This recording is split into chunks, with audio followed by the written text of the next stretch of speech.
Өмірде не бар? 5 күндік жалғанда сыйластықтан артық.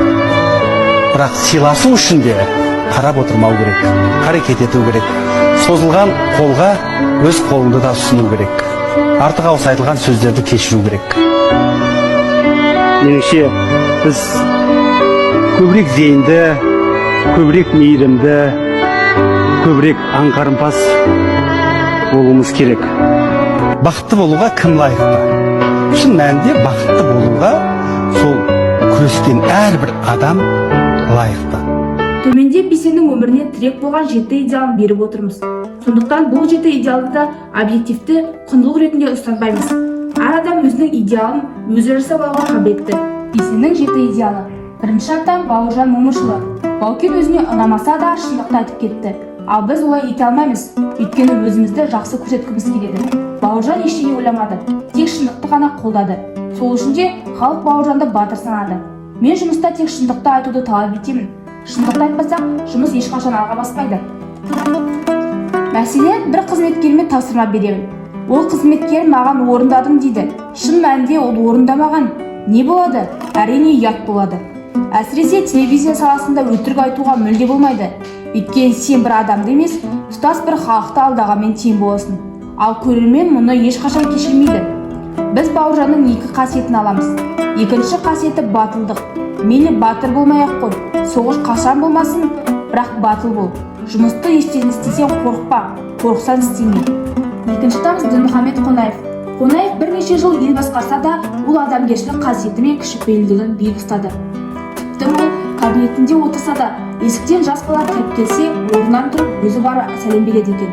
Өмірінде араласқан адамдардың атын ұмытпай, қолынан келсе көмектесіп жіберетінін көрінеді.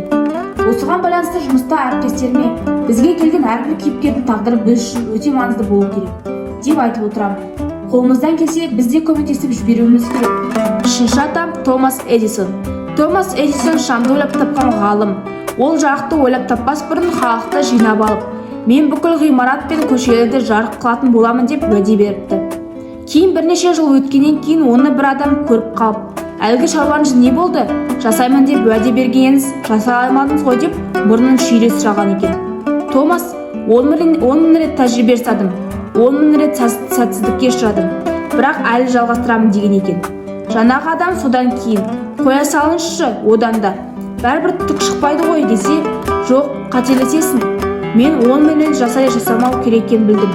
Енді жақын қалдым деген екен. Расымен де жарты ай өткеннен кейін Томас жарықты ойлап тапты. Эдисон бір сөзі бар екен.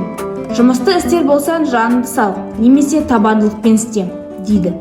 Кейде жұмыстан сай проблемалар шығып қалса, мен жарықты ойлап тапқан кезде бірнеше мәселелерді шеше білдім. Сен осыншама ұзақ мәселелердің шешімін таба алмайсың ба, дейтіндей көрінеді. Төртінші атау Уолт Дисней.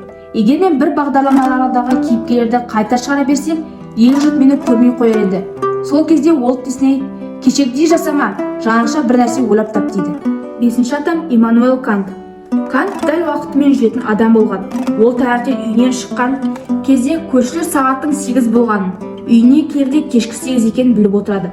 Біздің жұмыста 5 секунд уақыттың өзі маңызды. Мүмкін басқа жұмыста ол маңызды болмауы мүмкін, бірақ журналистикада уақытылы бағалай білу керек. Алтыншы адам Уильям Френд. Уильям Френд ең басты мәселелерді бітірмей, басқа мәселелерге басын ауыртпа дейді. Себебі ұсақ-түйек мәселелер бірінші шешімін табады. Соған орай мен де ақ қағазға айдың басты мәселелерін алып, аптаның басты мәселелерін тізіп жазып қоямын. Оларды орындамай басқа нәрсеге басымды ауыртпаймын. Жетінші адам Роман Гарси. 19 ғасырдың аяғында Испания мен Америка соғысып жатады. Президент Маккенли Роман атты офицеріне Кубадағы революционерге маңызды хат апаруды тапсырады. Роман, ол жақта соғыс болып жатыр ғой, қалай апарамын деп бас қатырмайды. 10 күн дегенде барып әлгі хатты тапсырып, аман есен елге қайтады. Адам осындай болуға қажет.